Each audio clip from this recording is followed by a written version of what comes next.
जय श्री कृष्णा, राधे राधे। माघ मास में आने वाली शुक्ल पक्ष एकादशी की व्रत कथा। धर्मराज युधिष्ठिर भगवान श्री कृष्ण से कहने लगे कि आप मुझे कृपा करके माघ मास में आने वाली शुक्ल एकादशी के विषय में बताइए। इस एकादशी का क्या नाम है और इसके व्रत का क्या विधान है, इसकी विधि क्या है, इसका व्रत करने से किस फल की प्राप्ति होती है और इसमें कौन से देवता का पूजन किया जाता है, कृपा करके मुझे विधि पूर्वक बताइए। श्री कृष्ण कहने लगे कि हे राजन, माघ शुक्ल एकादशी के दिन आने वाली एकादशी जया एकादशी के नाम से जानी जाती है।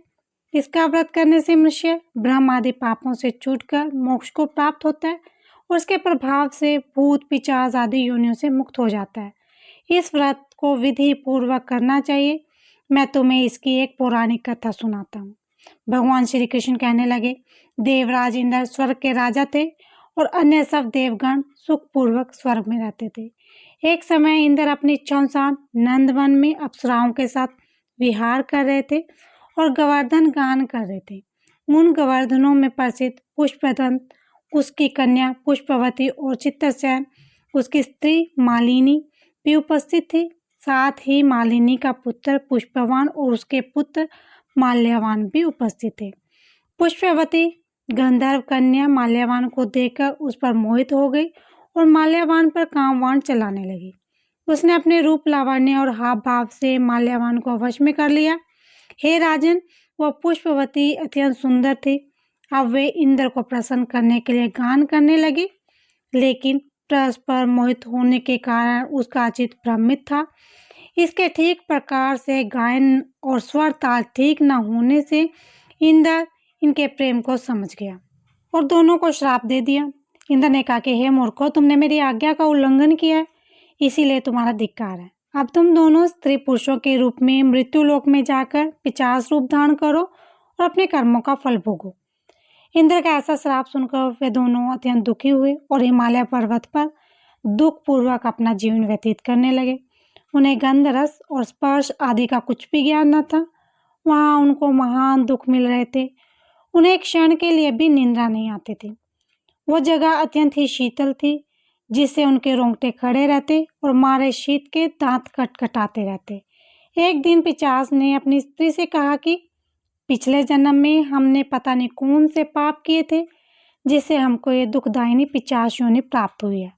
इस पिशाच योनि से तो नरक के दुख सहना ही उत्तम है, अतः हमें किसी प्रकार का कोई भी पाप नहीं करना चाहिए। इस प्रकार विचार करते हुए वे अपने दिन व्यतीत करते रहे। देवयोग से तभी माघ मास में शुक्ल पक्ष की जया नामक एकादशी आई। उस दिन उन्होंने कुछ भी खाया नहीं, भोजन नहीं किया, अच्छे अच्छे कार्य भी किए, केवल फल फूल खाकर ही दिन व्यतीत किया और सायंकाल के समय दुखी अवस्था में पीपल के वृक्ष के नीचे बैठ गए। उस समय सूर्य अस्त हो रहा था। उस रात को अत्यंत ठंड थी, जिसके कारण वे दोनों शीत के मारे अत्यंत दुखी होकर मृत के समान बैठे रहे। उस रात्रि को उनको निंद्रा भी नहीं आई। जया एकादशी के उपवास और रात्रि के जागरण से दूसरे दिन प्रभात होते उनकी पिशाच योनि से छुटकारा मिला। ये अत्यंत सुंदर गोवर्धन और अप्सरा की देह धारण करके सुंदर वस्त्रों और आभूषणों से अलंकृत होकर उन्होंने स्वर्गलोक को प्रस्थान किया। उस समय आकाश में देवताओं ने उनकी स्तुति करते हुए पुष्प वर्षा करने लगे। स्वर्गलोक में जाकर दोनों ने देवराज इंद्र को प्रणाम किया।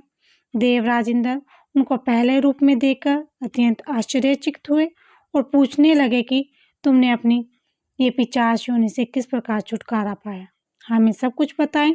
माल्यवान बोले, हे देविंद्र, भगवान विष्णु की कृपा और जया एकादशी के व्रत के प्रभाव से ही हमारे पिशाच देह छूटी है।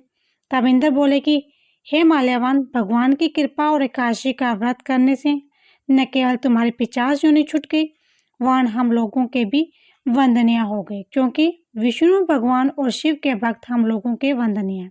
अतः आप धन्य हैं। अब आप पुष्पवती के साथ जाकर विहार करो। श्री कृष्ण कहने लगे कि हे राजन युधिष्ठिर, इस जया एकादशी के व्रत से बुरी बुरी योनि से भी मुक्ति मिल जाती है। जिस मनुष्य ने जया एकादशी का व्रत किया, उसने मानो सब यज्ञ जप दान आदि कर लिए। जो मनुष्य जया एकादशी का व्रत करते हैं, वे अवश्य ही हजारों वर्ष तक स्वर्ग में वास करते हैं। बोलो विष्णु भगवान की जय। श्री कृष्ण भगवान की जय।